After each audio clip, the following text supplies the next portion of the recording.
Okay, aging. For the barbarians, let me try to remember what happened because now I'm fucking tired as hell. I started on the civilized, that's why I had to move those. Visigoths managed to avoid the bullet, as did the Alani. These others, Heruli, didn't have too hard to roll. These were all optional. The only one I was seriously thinking about was these Ecafani or whatever, Falayati. Just not something that's memorable to me. There's a comment about non-Huns, so I have the feeling that they're kind of Hunnish related or something. Anyway, they chose to remain barbarian for various reasons. Primarily the extra free units, I guess, and not starting the timer on being a kingdom. And that timer on being a kingdom turns out to be a big deal. We'll talk about that in a moment. I thought of it as, oh, what does it matter? You're just not there. Well, there is a penalty. And it kind of neuters your value of having an old kingdom. Okay, but we do have some new ones. The Vandals voluntarily decided to become a kingdom here, and that got them 10 victory points. I haven't decided yet if they're going to be Christian. Basically, I'm going to calculate their income and make the decision based on that. I could do that right now, but then I'd have to calculate their income again. So, because they give victory points based on income if they go Christian. The Swebi were forced into it, and that's not good. They're not where they want to be, and they only got 5 victory points instead of the 10 that they should be due for becoming a kingdom. And finally, the Gepidae, I guess. I don't know who's who here. These two came in at the same time. I think the Heruli are the pale ones who did not convert. The Gepidae did convert. They are probably going to be Christian. They have a lot of territory under their control. This, I forgot, this is a submitted unit, so this actually counts as control for there. So I inverted that unit so it wouldn't confuse me. Now to the kingdoms. The Britons, at the edge of the chart, start accumulating decline. The Persians already had maximum decline. And I'm like, okay, what's going on with that? Well, I have some scratch marks here, which indicate I had better, they're complicated enough that I thought I'd better go look at the rules. From what I can tell, and I'm fucking tired as hell because I couldn't get enough sleep last night, which is why I'm playing this turn for sure instead of pushing something else in. From what I can tell, they lose 5 victory points every time their age is at maximum and their decline is double, and they're due to get another age or decline event.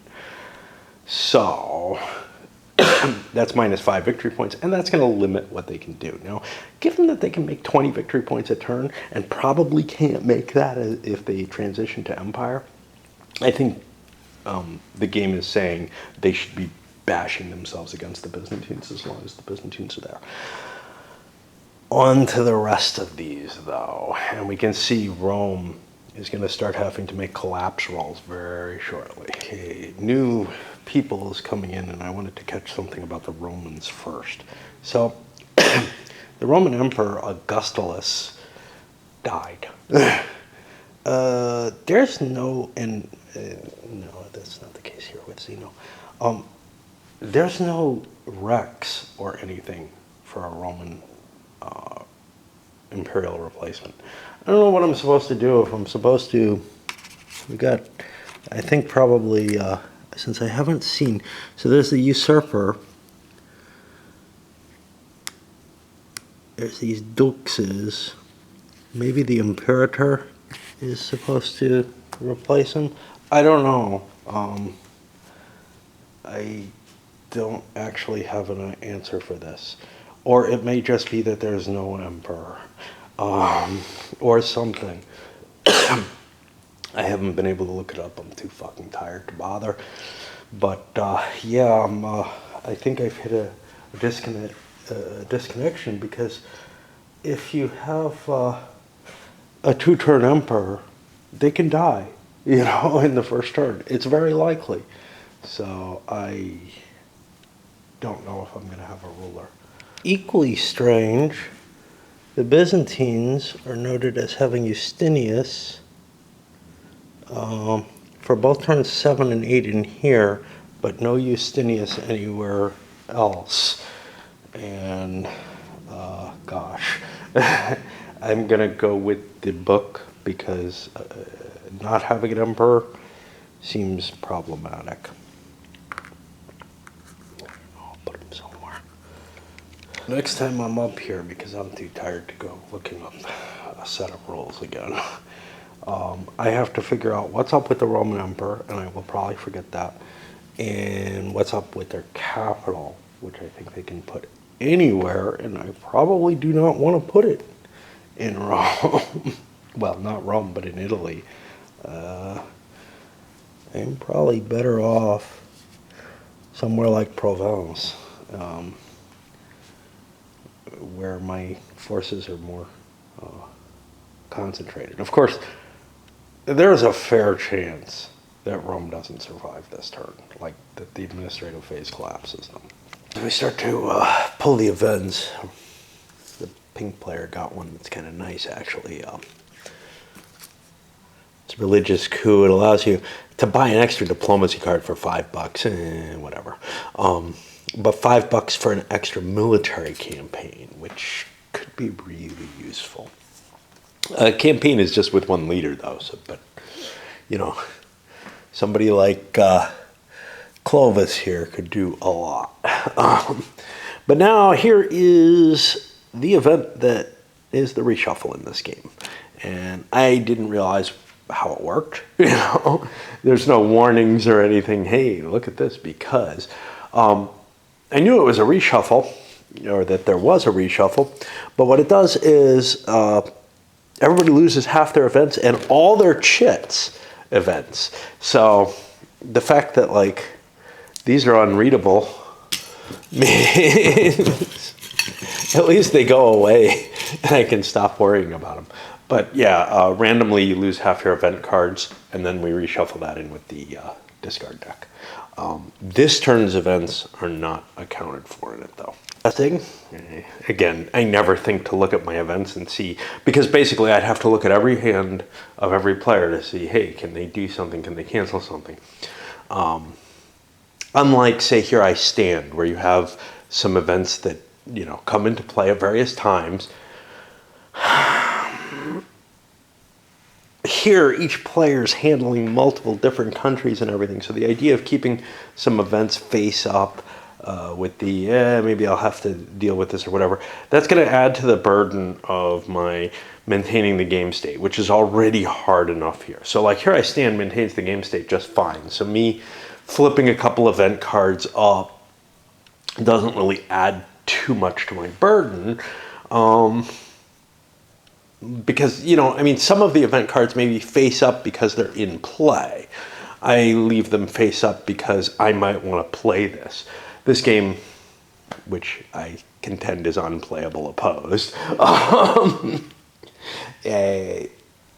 does not really, it doesn't lend itself to adding more effort on me. But this is an interesting card. This can be played on a public or secret event. This was a public event, this reshuffle, and it was called Pool. Well, this card can't cancel Plague, Scarcity, or Famine, but you could prevent the deck from ever being reshuffled the way this is written. I would say that that's a bad choice, and that it should violate any chance. I mean, it should not be able to be used to cancel the pool. There might be a errata on this, who knows. As I proceed to shuffle that event deck, something came into mind. One modification, which would impact the game, there's no question. And I wouldn't suggest it for that, but except that these are such a fucking pain, might be to replace these suckers with draws from the event cards. The problem with that is the distribution in the chit pool that you get from looting is different from what you get from the event deck. But, you know, these are just mechanically such a pain in the ass that I'm tempted to do that. I don't know what the impact would be in terms of what those distributions change, but I don't feel like anything in this game is, you know, tightly designed enough to not be, you know, to be sacred in any way. You know, there might be some consideration that the designer put into distinguishing between which events show up on those chits, but I don't trust that it has, you know, much provenance. My thoughts about the lacking Roman main leader for the turn is that maybe the Imperator counter was meant for that. Or maybe the Dux, but I'm pretty sure the Dux is not. That's just sort of a sub-leader. But no, the Imperator is definitely not it. Blue has a card for that.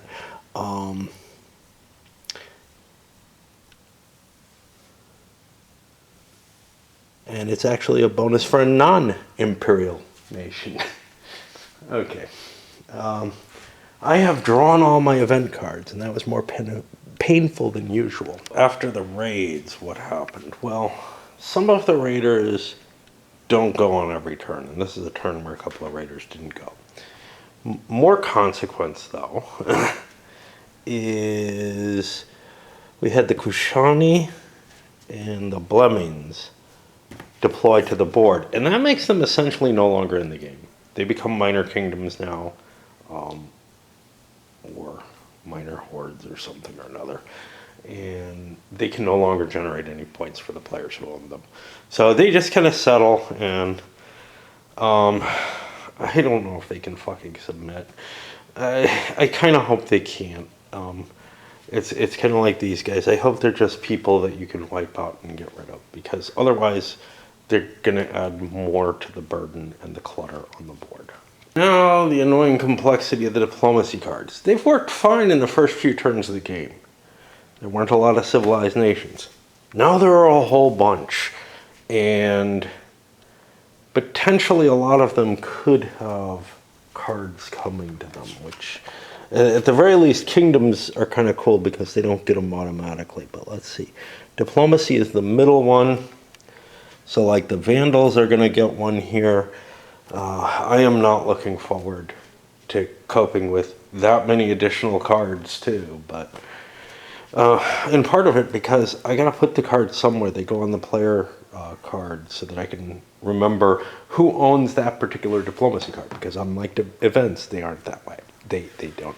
So we'll see how many there are, but I'm gonna be pretty damn unhappy if like half these kingdoms get a diplomacy card. They don't do that much, and I don't know. I mean, it's just, again, it's part of the burden of the game that like is not the kind of burden that I welcome in any sense of the word. It's too hard to manage.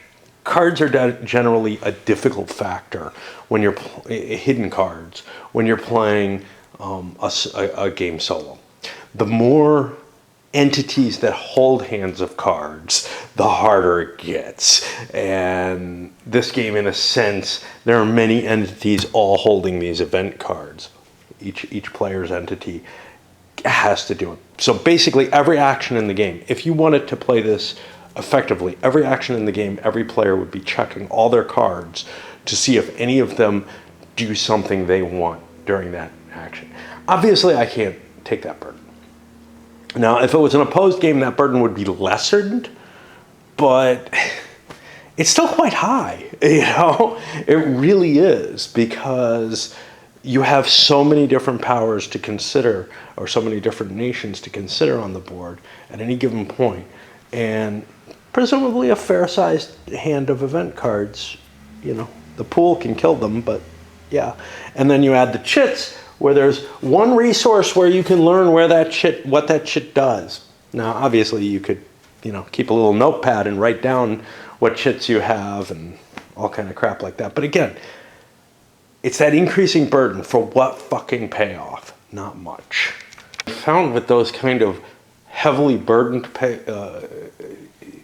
actions that have some sort of payoff, and some of them may not be bad, but is that the actual ability to play events becomes skewed not by the deck organization, which the designer is, presumably able to control and put some thought into. Hey, how many of these do I want? How often do I want this to happen? But also by the, when will you actually notice this and get it? And thus the psychology and the capabilities of the players, which I don't think the designer can bring into play, except that if they playtest the shit out of a game. And I would say, I've seen people who do that. I don't have much faith that this game was treated that way. But if the designer sits at the table recording what's happening very carefully during playtest sessions of players who are not particularly used to the game maybe, they can get a view of, okay, here was an important event and it wasn't played in these important situations. Why not? What am I failing to, what am I doing mechanically to make this too difficult to remember? I'm almost absolutely certain that nothing along those lines was taken into account in this design. And on the bright side, I think none of the Rexes have any. So if you don't have a named leader, you're not going to get one as far as I can tell. It does mean, though, that there's like 3 extra, 4 extra on top of the 2 empires that are in the play. The empires automatically get a card each, and I'm cool with that, even in the Western Roman Empire, who has no emperor as far as I can tell.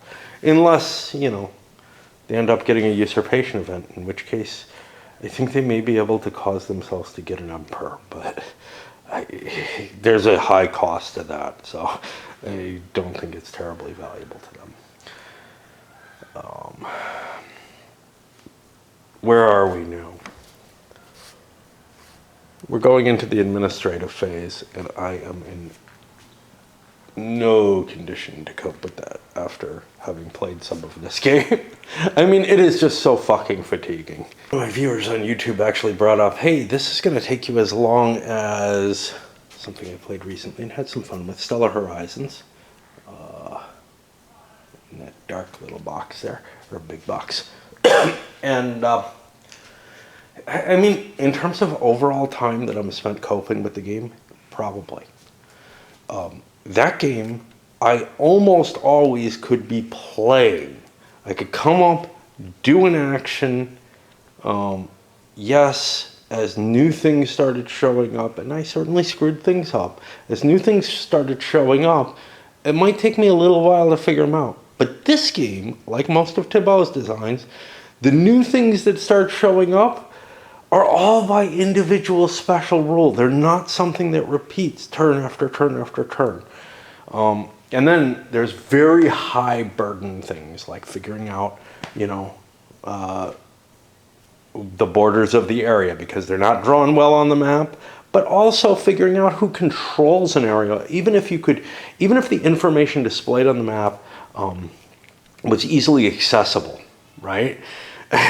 The control rules are not easy to implement in your mind. They're not complicated. It's just, first of all, having, I think there's 5 different little sections, 5 different little slices that define control in a different way, based on the different types of nations. Barbarians have like 3 different ways they can control things, as far as I can tell. And then there's the difference between provincial and area control. And then you start adding the burdens in of the cards and being able to see what needs to be there, and the burden of the Britannia-style victory point system, and the burden of this, and the burden of that. There are just so many little things here that mental mechanical type action has to be taken on that's painful and not terribly pleasant. The combat system is a little painful in terms of swapping dice in and out and everything, but I don't think calculating in the so-called advanced combat system would be any easier. And I actually find the physical mechanical action of moving dice around more pleasant than trying to balance a bunch of modifiers to die rolls, which is why I just completely throw out that advanced combat, which doesn't, usually when something says advanced, it means it's giving you more realism. The two games where advanced combat systems have been introduced by Thibault, it's really just a simulation for speeding it up that may require more holding your place with numbers, I think. It's hard to tell because in EU, you have to track things on paper to make the standard combat system work. So it may be that a modifier system is actually faster. Reminds me a little bit, what was it? Rollmaster they didn't call it the advanced combat system. They called it the fast combat system. And I'm not really sure that it's terribly faster, but it's the same kind of thing. It requires less die rolls, but relies on modifiers. And modifiers take a while to process and deal with. Whereas chart lookups, as long as you have enough charts to cover everybody having the ones they need, worked pretty well. And I felt gave a nice representation of combat. Not what I'd really like, but that's another story. They start my administrative phase. The Persians are first, and we're learning something kind of interesting. They are hitting the reason why you don't want a kingdom not to become an empire and to last a long time. And in fact, it's just a horrible thing. Like, I was unhappy with the idea that, like, oh, your kingdom just stays around all the time. Well, it turns out that the penalty for it is far worse than any kind of possible gain you can get. So maybe getting those 20 points a turn is nowhere near the deal that trying to create an empire. I don't know if Persia could have ever gotten an empire without being successful against the Byzantines. And at this point, and then the best I can do is kind of break even. But what happened was not enough money to buy anything other than a passive. I went bankrupt again, but that you can only get affected by a bankruptcy once per turn. It just wipes out my money. Lose my leader. Age goes up 1. Well, I'm at max age plus max decline. That's 5 more victory points. Then I get a decline event.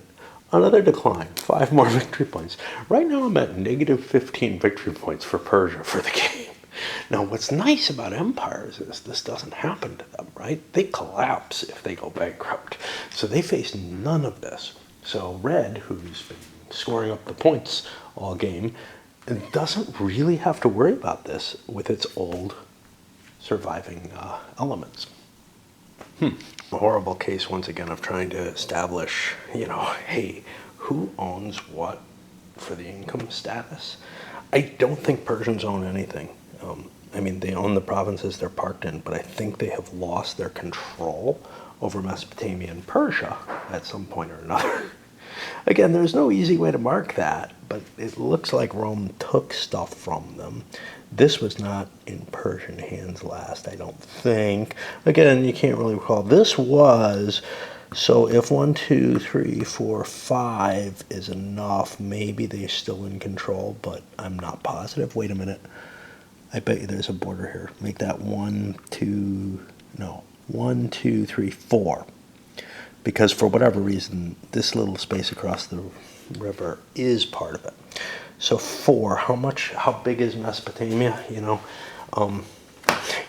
only way to find that is to look in the fucking gazetteer because the map is just not easy enough. And now we count. 1, 2, 3, 4, 5, 6, 7, 8. 4 is half, huh? Great. Well, then we flip back to the area control and make sure that we understand it. Okay, so we would have had to have the majority of the areas. Now, did we ever lose the majority of the areas is the question. And I think the answer, so we did lose the majority. We don't have the majority anymore. What does that mean? That means we lose these two areas that we were counting towards our, I'm sorry, these three areas? No, two areas that we were counting towards our majority. So now we're down to two areas. I prefer much simpler systems, but if you're going to have something like this, give me something that I can track it with. And out of all of it is I end up with $6 that I can spend. I only got $9.50 out of cities and provinces. You know, I'm in really bad shape at this point. And then my capital and whatnot. And then I had to pay for all my units. So I'm going to say Persia's done. And now we have the Britons to do as the next old. That was without counting the -10 for this, which means that I don't have any of this 6, and I have to get rid of 4 units.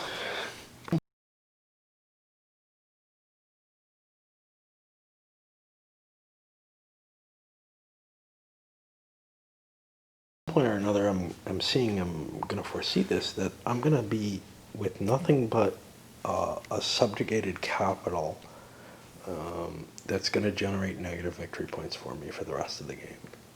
Boy, that doesn't sound right. That just does not sound right.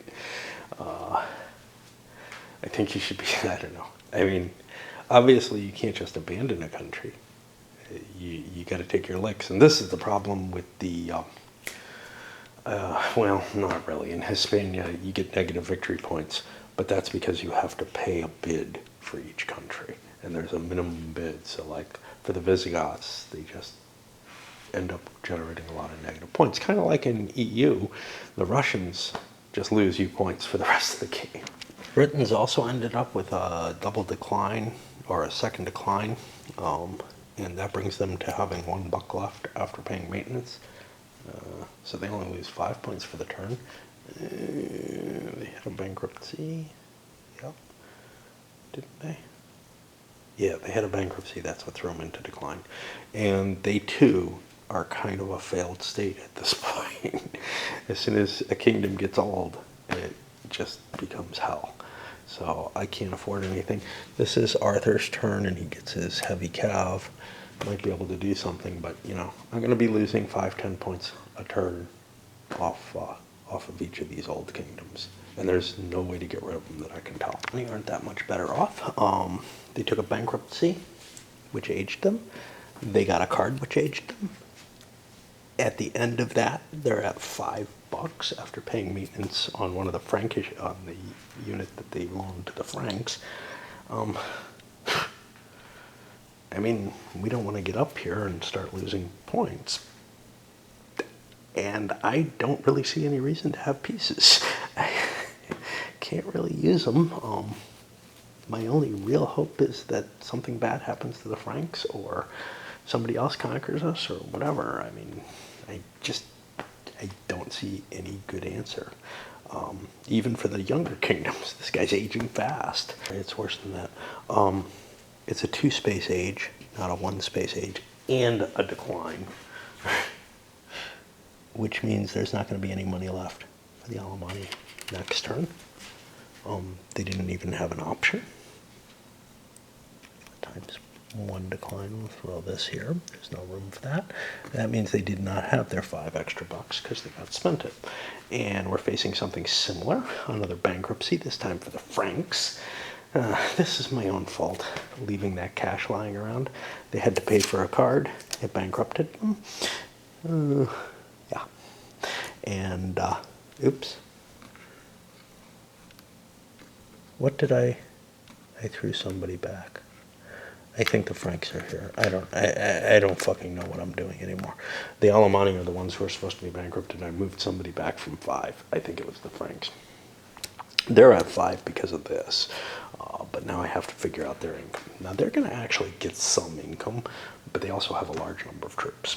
The Franks had control of Gaul. They no longer do. I think this revolt kicked them out. or maybe I miscounted. They have like 6 out of 12 areas if you count they're subjugated. 1, 2, 3, 4, 5.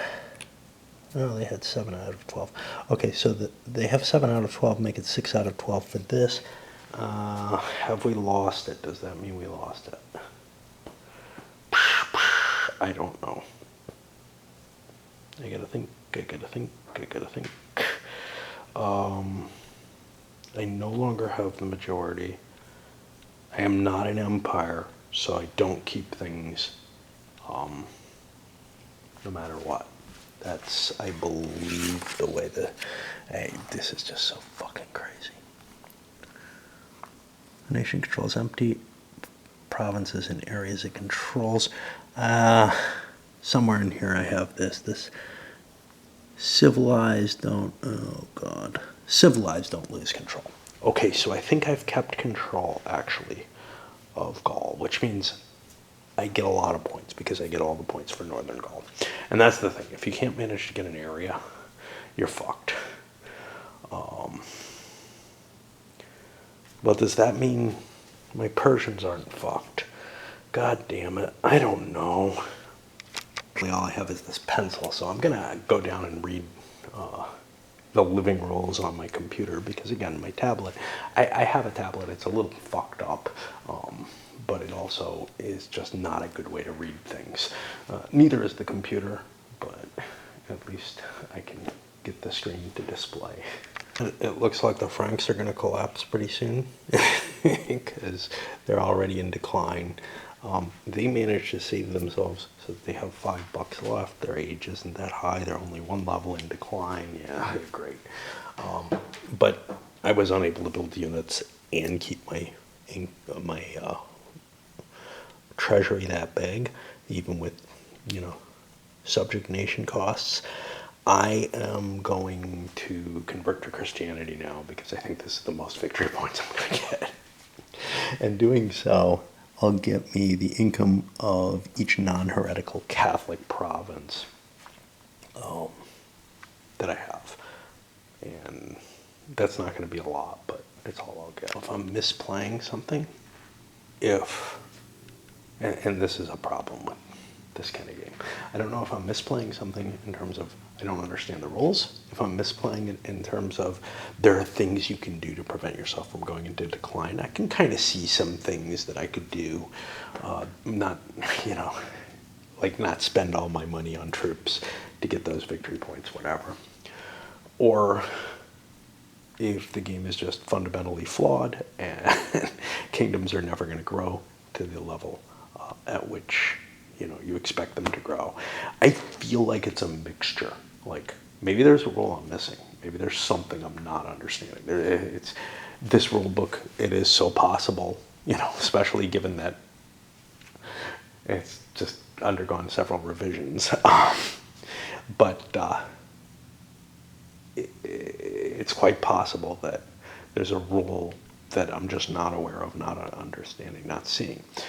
It's also fairly possible that I'm making mistakes in managing these countries, even within the rules, and that's costing them. But I'm kind of leaning to it probably just doesn't play out historically at all either. Like the design just doesn't quite work. I don't know. It would be a lot easier if there was a rule book that worked for me, that expressed the rules and was not a matter of flipping through them. It would be a lot easier if it was a game that was not by special case, which is far too much what is going on here. I think actually I'm being too sanguine for the Franks. I'm not going to go back and fix it. I don't think they have control of Gaul, which means they got less money and less victory points. And the victory points don't matter too much. Because I don't find anything that gives them an income advantage for it.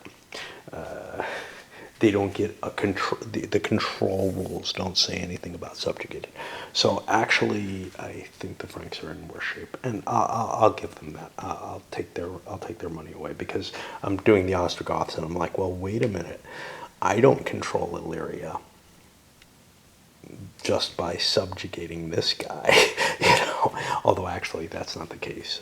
This tribe is part of these Gepidae or whatever. The heroes are really only in this space. But what if the Heruli were subjugated and controlled all of Illyria? I would not get the income from the Illyrian provinces that aren't occupied or whatever.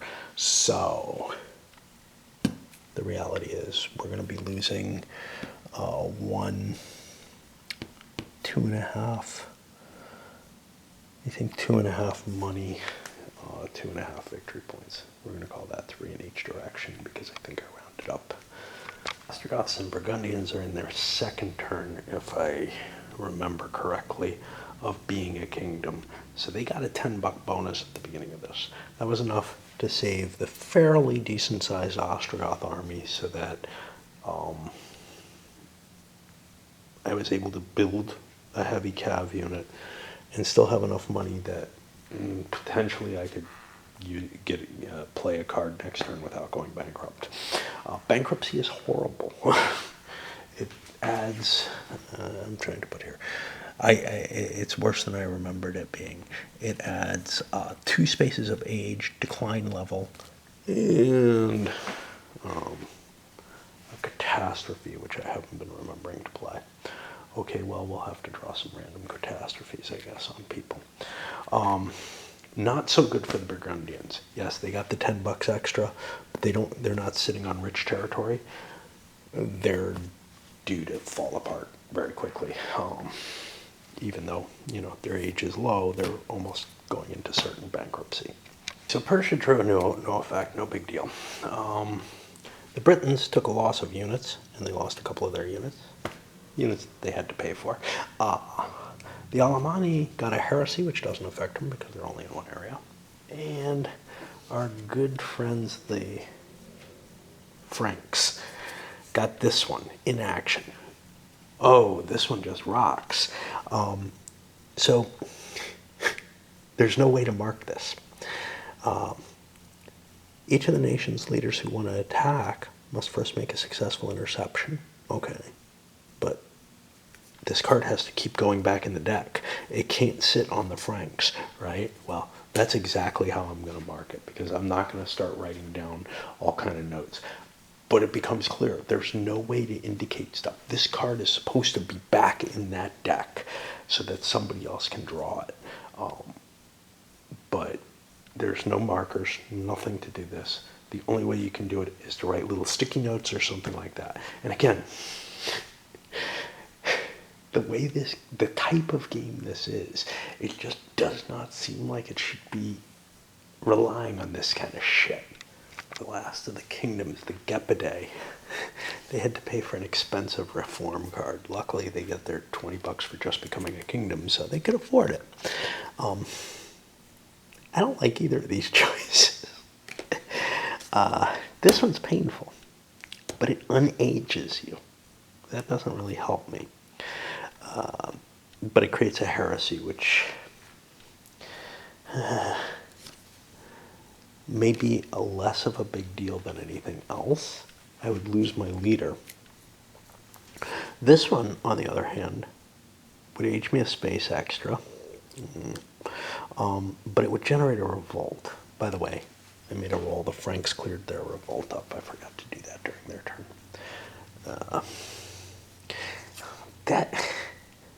That's not that bad a thing. Neither is a heresy, for that matter. And I'd get 10 of the $20 I spent on this card back, which money is really important, it seems. More important than I thought it was. It felt like, because when I was running Rome and Persia at their heights, when they were still decent countries, they were holding up pretty well. And it was like, I can build all my units. I can't build all my units anymore. Well, these young kingdoms, they don't have money except what they're floated. So they've got to win they've got to basically establish themselves as something that's viable with that $30 that they get over 2 turns. That's pretty much what they have the choice to do. And if they can't do that, they're fucked. And the Ostrogoths, did not establish themselves viable. The Franks did not establish themselves as viable. Those things look good. No. The Vandals did, and that's why they have a nice big stack. Did I overpurchase? I don't know, because my feeling is now I've got to grab territory, and you need a lot of units to grab control of a territory. Then when you grab control of a territory, you need more units. I was considering a navy, but the Romans could kill my navy because they have elite navies, at least in some cases, and they might be very interested in preventing me from getting to Gaul. Hunericus here can either run into Hispania or try to make a run for Aegyptus, either of which is a big prize and will further fuel my ability to build a force. Of course, these are Vandals. There aren't a whole lot of them. If I create a Vandal empire, that's going to be a really weak empire because it's not going to have a lot of pieces on the board at any time. Are there things that maybe have more? Yeah, I don't know. I mean, I am really not sure. I had them in a big space, so they must have had a lot of pieces at one point, you know. So the pieces on the board and everything, they may be a little smaller than some of these other empires. It's pretty clear, though, that like the Alemanni, they are not going to form an empire, so they're going to become a point sink at some point. You know, the Franks have a fair amount of pieces. They might be able to do it. The Vandals, a fair amount of pieces. They might be able to do it. Anyway, I'm trying out a different strategy with them than the strategies that are being forced on me by other people, because they had enough cash right off the bat, getting into the area they wanted, set up their kingdom, had some cash to begin with, and maybe I can take enough territories that I can make something that doesn't just collapse of its own weight as soon as it forms. And similar to the Vandals, the Gepidae look like they're going to build a bunch of units, hopes of taking, of spreading out a lot of cheap units, hopes of spreading out enough to maybe take Moesia, Danubis, get some income in. Because remember, they had these, or they had Danubis at least, before, but now they don't have it anymore. They're fallen into being a kingdom, so they got to spread out all over the place in order to control something. But if I can get a province or two under my control, then maybe even Greece, although it looks like the Byzantines have headed back there. Anyway, then I can get the kind of income that I need to build, you know, to keep pushing forward. Things that I control, I don't need to garrison as heavily as I need to use to control them. I have a couple of more expensive units left. I have an elite unit, 1. That's not terribly useful. It's just something that takes 2 hits. So, you know, I mean, they've got some little repair bonuses, but the big bonus is getting 2 elite units together so that you get a black die out of it. I'm not so sure. I took the revolt option, giving me more cash so I could build more stuff, and it had to show up in a territory I'm in, which meant there would be troops there. This was the most valuable thing somebody was allowed to pick, and I won the revolt, so that's cool there. And I don't know what's up with this revolt army. It's like part of the Sarde setup. There's a couple of them. I don't know if revolts ever turn into armies. It might be an event or something. I got no idea of any of that. They seem like they're meant to be used for something, but maybe they're not. You know, I mean, this game's such a fuck up so many ways across the board. That cost me a point of age. I'm going to hold off on the empires, do them in a little bit. Western Rome drew cards that they could not afford after losing half their treasury. And let's see, they're +3, +5, +6, +7, and I think they control 2 areas, so that puts them to +5 with a roll of 10. That's well above the 9. Rome has just collapsed, which means it's time to look up another sequence of rolls. Now, I don't mind this kind of special sequence, right? It's just, the little ones bother me, and the fact that there are so many of these special sequences and special rules in play, many of which you just have to remember for each of the nations. I think this is what happens. So first of all, the Britons would be created. Yeah, they already are. Gallo-Rome is created, and apparently they must use the same counters as Rome does. At an age of 9, which I fucked up, I don't remember where I took this from. Let's put it there. I don't know. I don't remember where this was. This one should be age 9, and it should be on top of them. I'll leave that there. Whatever. It was in one of these two, I'm pretty sure. But it may have been down here, who knows. Okay. It's not like the game is representing anything very well. So Gallo-Rome is created, and it receives all the Gallo-Roman units. Well, there aren't a lot of those that are on the board. However, there are some remaining. So what I'm saying is that there is still a Gallo-Rome empire here, or kingdom. This becomes a minor kingdom that's in play. With $5, it says nothing about getting, its first turn bonus, second turn bonus, or anything. It is probably a source of negative victory points for the rest of the game. It has no capability, like, maybe it can create victory points as though it's Rome. Maybe not. I don't know. Hard to tell.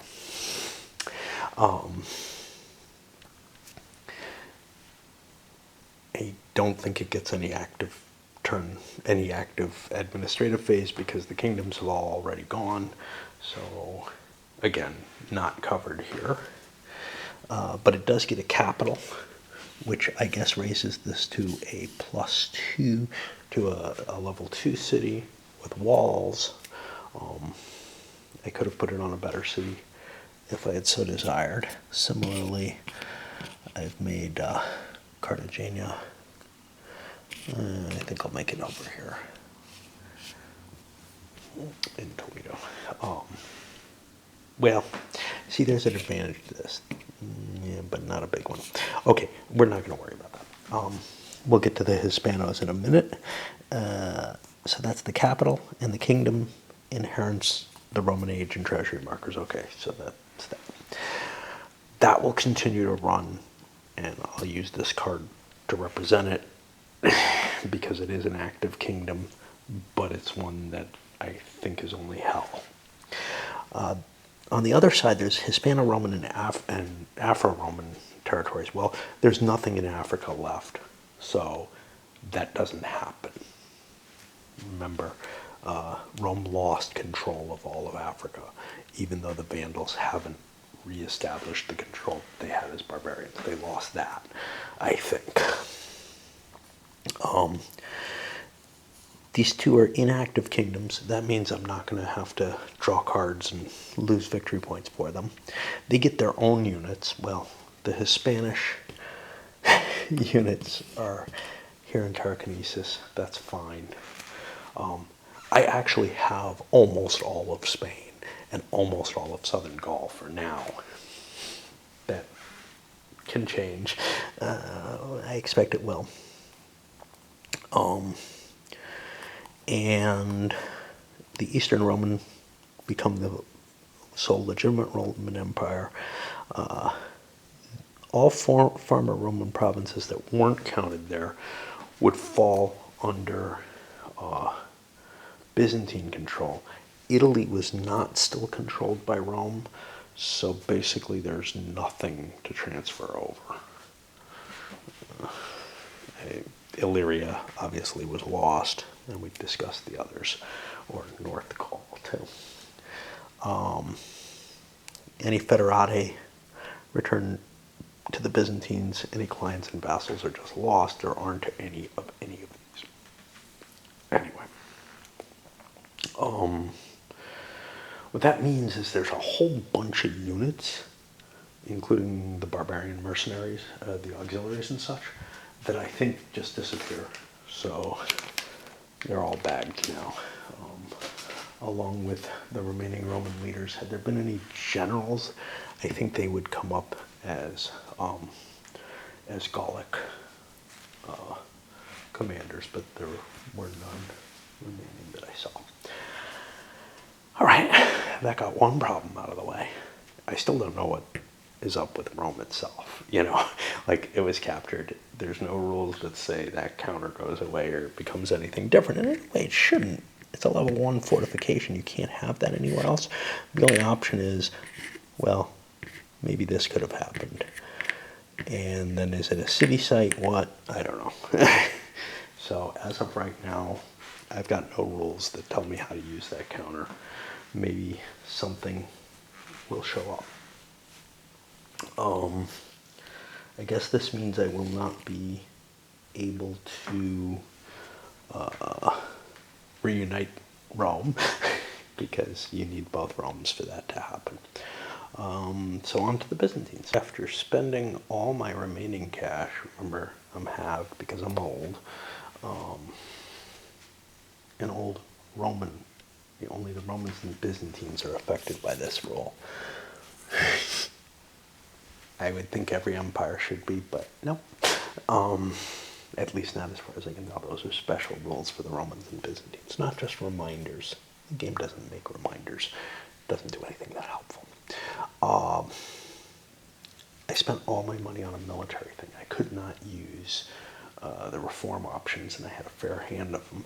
Justinian's a good leader. You would think he'd be able to reform even though things are, going a little iffy. No, you just can't store enough money to get through that half bump. Cannot be done. So it doesn't matter how many you draw. Military is the best you're going to get. That cost me another age, and I have this increased costs. Everything's going to cost me more. Now, I got $5 off that card. I have 51 to play with. That means I actually have some money to build and throw down some additional units on the board. I haven't figured out where and what that's going to be.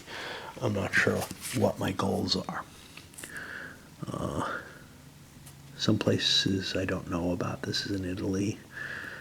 Okay, so we want to recapture Italy and Africa.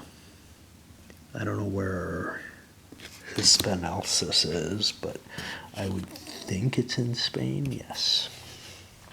So here in Spain. Yeah, so it looks to me like I want to capture the West. However, I do get bonuses if I fully control Orient, Mesopotamia, and for that matter, Italia.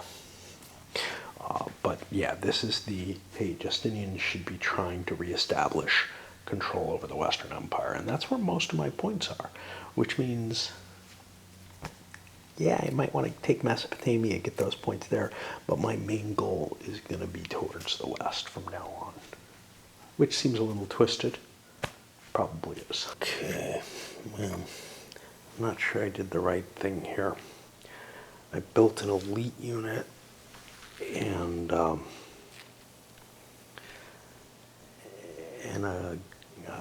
an auxiliary cav unit because they brought me down to 40 exactly, which is actually a benefit, but then I forgot to take these into account, so that's putting me down to 36.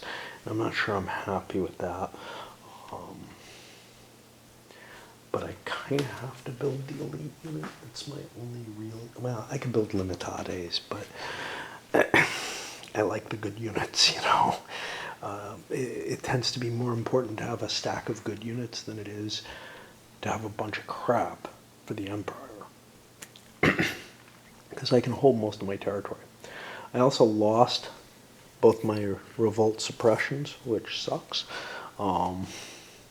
Remember, I'm not the same religion as these. I'm Christian Catholic, as opposed to, I think those are monophysites, and that's a penalty for conversion.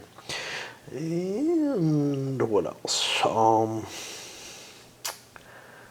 I'm going to leave that there, but I'm not happy with it.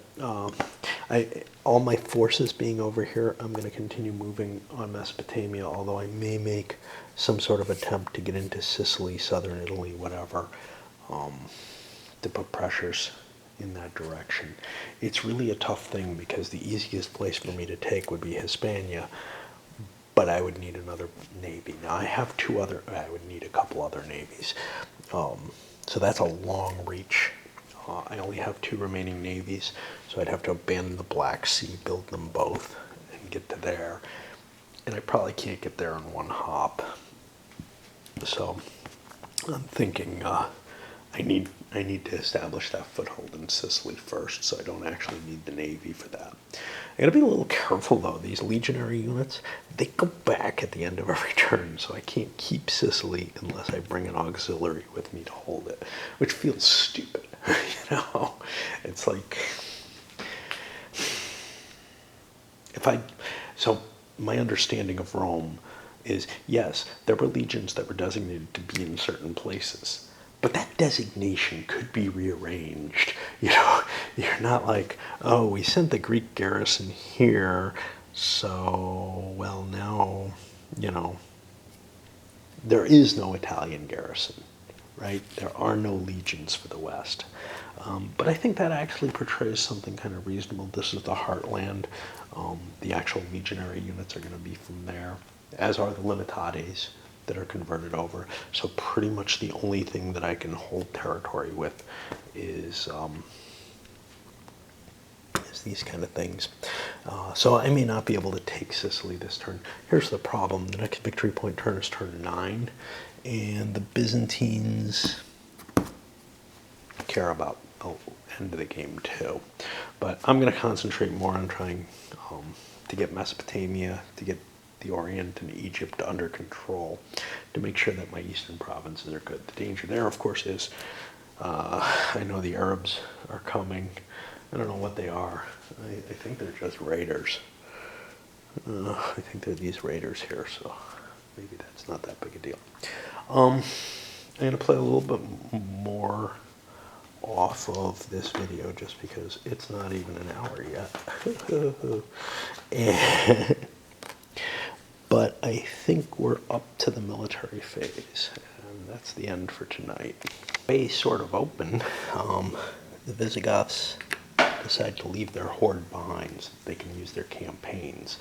They have a leader with 3 campaigns. They basically swept through Gaul all the way down to their Gaul location, Hispalensis here, and have established themselves in Hispania. They'll probably convert to a kingdom sometime fairly soon. Of course, I got my forces spread out. They're easily stomped that way. I could get submitted. I ended up submitting the Gallic Romans, as well as wiping out their army. Can't get rid of the kingdom. Can never get rid of the kingdom. It'll just be a point drain for the Romans, or for the pink player for the rest of the game, I guess. Also have some established territories here, and you know, managed to burn some stuff going through. Fought these guys once for whatever value that was. Drove them off, but didn't get much more than points off of it. These guys don't generate points, so the fact that they temporarily killed some Visigoths does not help at all. A harder decision for the Alains. They also have the desire to get into Hispania. However, they have some secondary targets up here, which could be of value to them. It's kind of weirdly worded. My way of reading that, one or both of. So I'm guessing they can get that 7 points once. They can't get it for each of them, just the way it's worded. And they've got a couple of those. So if they can get to these 2, those are good point areas for them. They won't get the full 10 points for becoming a kingdom in Hispania if they go in that direction. They would rather be in Hispania. But here's the thing. I can move my horde and slide down this way and get, you know, close to my objectives, whereas I only have 1 campaign. So 1, 2, 3, 4. I could make it, remember the leader gives a bonus. I could make it here and siege this, and then, you know, I could be in there but almost equally valuable. I could move my horde with me and get myself into position in southern Gaul without taking those campaigns. Again, this is how I'm reading how the campaign rules are modified, how the barbarian horde migration rules are modified, trying to capture some sort of indication of how that's supposed to work. And it's guesswork at best. So let's explain what happened and why there's a problem. Okay, so my Allens, I decided to be more reserved with them. Same thing with the Heruli pushing their way in here. Remember, they're subjected to the Ostrogoths, but the Ostrogoths don't own this territory, so I can walk through it without a problem. Establishing myself in Italy, where I want to be when I turn into a kingdom, although there could be disadvantages to this. Like, if I'm a subjected kingdom, maybe I shouldn't get the 10 points anyway. I should only get half that, because you only get half victory points as a subjected nation. I'm not sure about that, and I'm pretty sure I didn't do that in the subjected kingdoms, like the Alani. The Alemanni ended up turning into a kingdom, and I think I gave them the full whatever they deserved, whatever it was. No matter. Then we went on to these Ephicatalai or whatever, and their goal is all of Persia again. So they slaughtered some Persians. Not very impressive because they hit 3 of them, so they could only possibly kill 1, which they did. And ended up taking a city. Big whoop. That got me to the Angles. Well, the Angles are an interesting situation. They tried to transport their boat. The Jutes say, hey, I don't want someone else over here.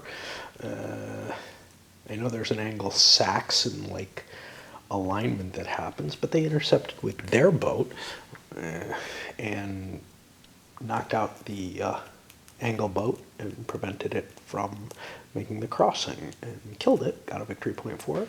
You know, worst comes to worst, I would have lost my boat. Terrible. I don't really need it, but instead I've prevented the entire Angle invasion, and that is a problem because the Angles have a major invasion. All their interest is in England, and I gotta look to see if there's something to prevent this from happening, because otherwise what we have is the Jutes are able to prevent the Angle major invasion from happening. And, you know, they can go all over the place and be on all kind of stupid places, but where they can't be is,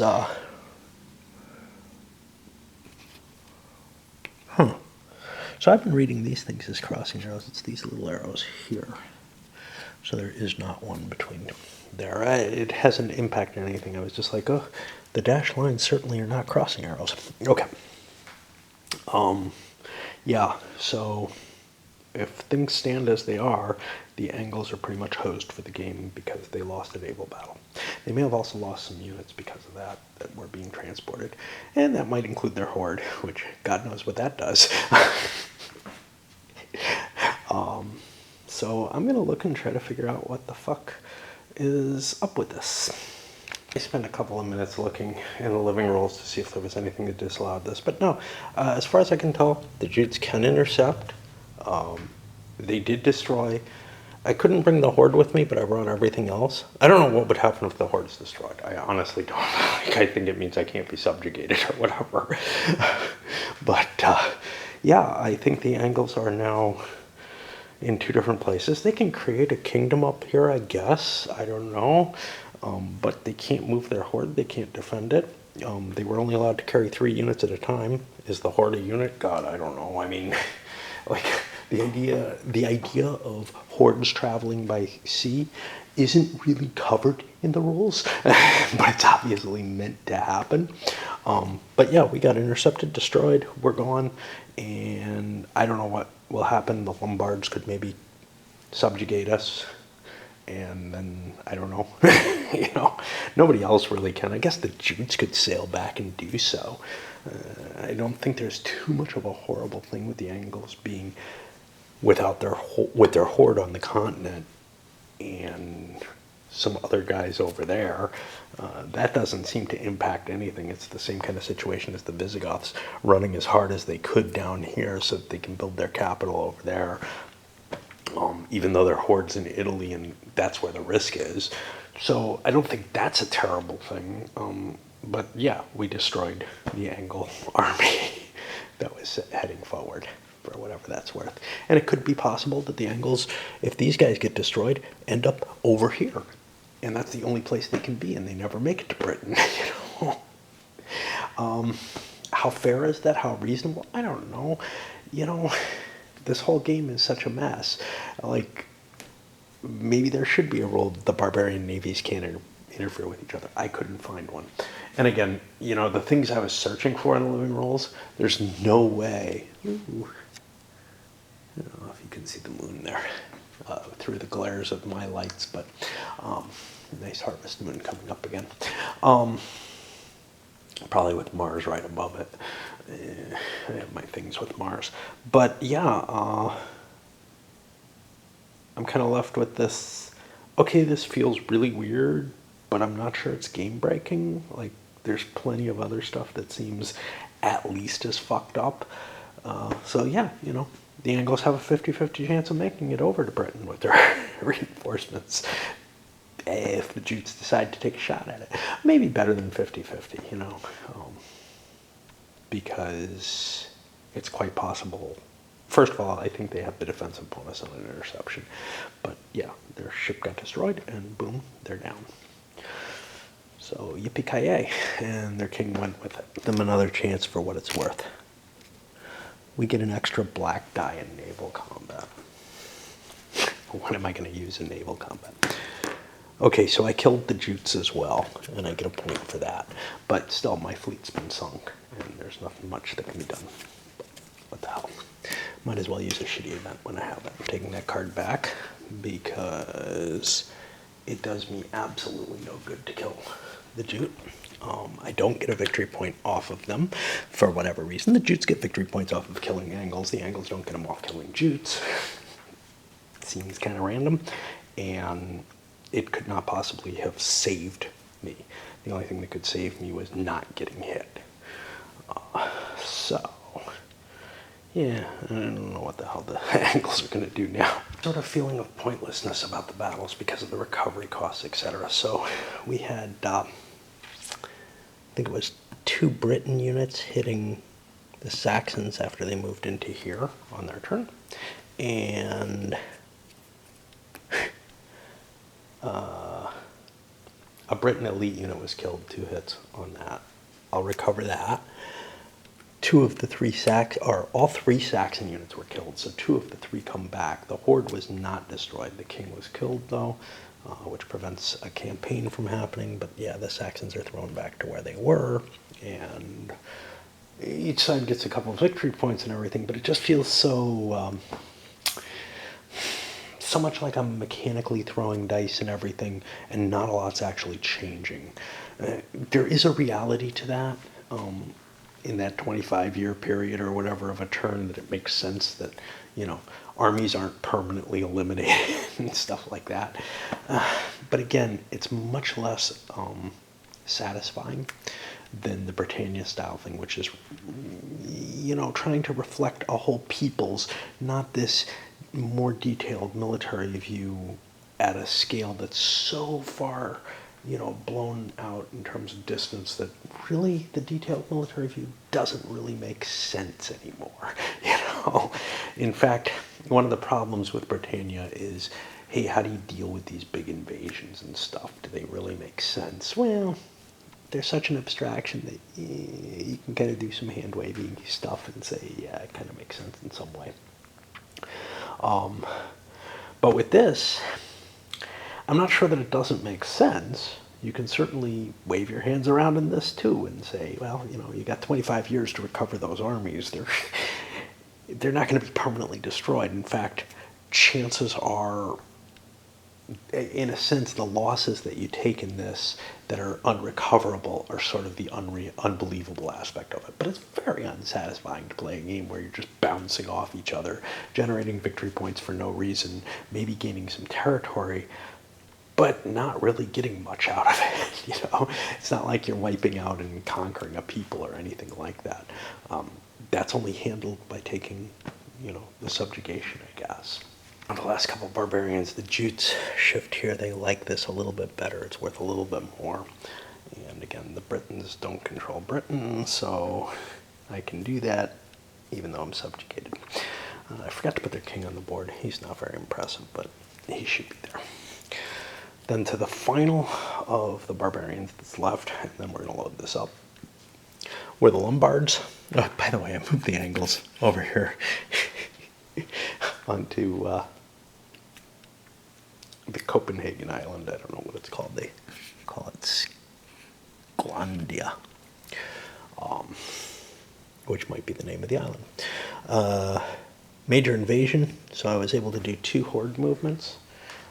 I tried to get into Cisalpina, but I failed on the siege. 2 die rolls trying to get a 7 or better, and fell back to Raetia. I'm in striking distance of where I want to be. This is not a bad thing at all. So they're in a pretty good place. This may be it for tonight, I don't know. But it's certainly it for this video. I can get rid of this Lombard thing. What about these Hibernians? Why are they still kicking around? Do they still exist? I don't know, probably. But anyway, unsatisfying in so many different ways, right? It really is. Yet, there is something still that draws me to this, and I have to admit, I'm thinking about playing this again, Sure, I'm only a little over halfway through in terms of the turns, but my experience with Tableau games is that they hit me with this, oh my god, why am I even fucking playing this type feelings. Is there anything that you can salvage from this? I have to say this is the worst instance yet, where what the game is kind of promising to do all too often doesn't feel like enough. It feels like it's in the same span as Hispania, which again is not his design. And it's like, why am I bothering trying to fix this? As opposed to with Europa Universalis, with the La Grande Guerre, where those stories are being told in a way. I'm not saying the subject matter is uninteresting by any means. I am thoroughly intrigued by the idea of the barbarian movements. I'm saying that the representation is not catching my imagination at all well, but it's catching it enough that I'm like, if I fuck around with this some more, maybe play either the before the invasions or the into the east stuff and get kind of more of a feel of it, maybe I'll start to gel an idea of a way to use these components and some of what the game's trying to do and create something better, at least from my point of view, out of it. But then I think of some of the, there's just so many hindrances to it, and it really would be much more of a redesign than a tinkering around the edges. I felt like I could tinker around the edges with EU and La Grande Guerre. La Grande Guerre, I never succeeded. It's the one where I feel I have the most likelihood of it. There's some things with the naval rules that I feel like they have to be tweaked, and with the losses. And I feel like those couple of things would fix the game largely.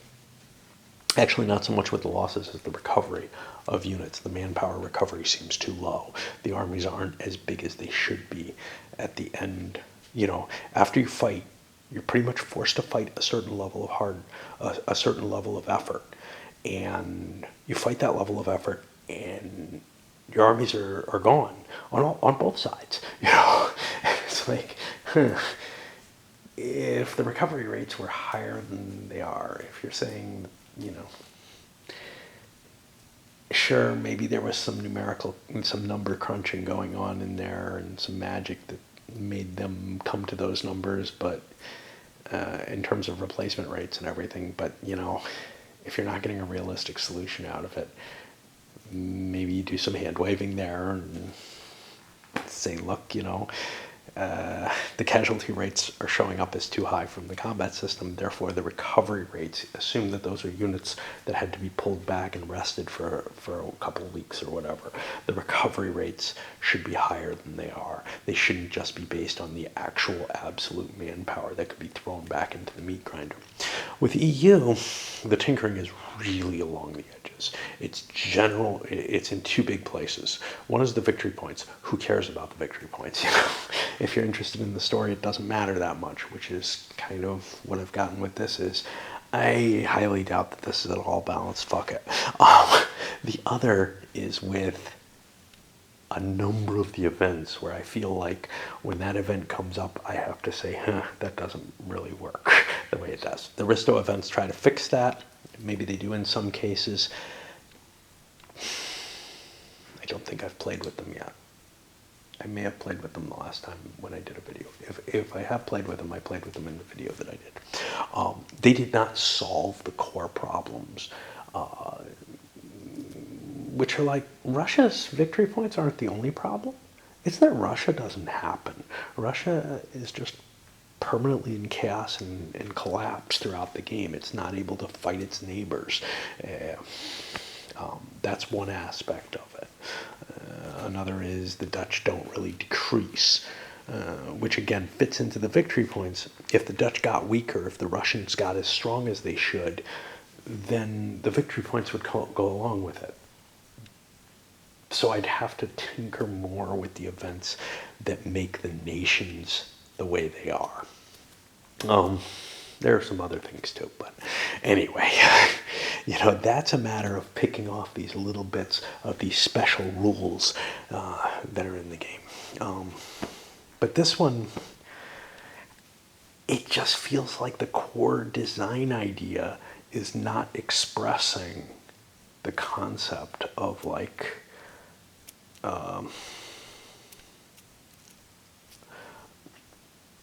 at the level of 25-year turns, the broad movements of peoples, etc. You see the broad movements of the peoples, but it's being done at too detailed a level, and I don't know.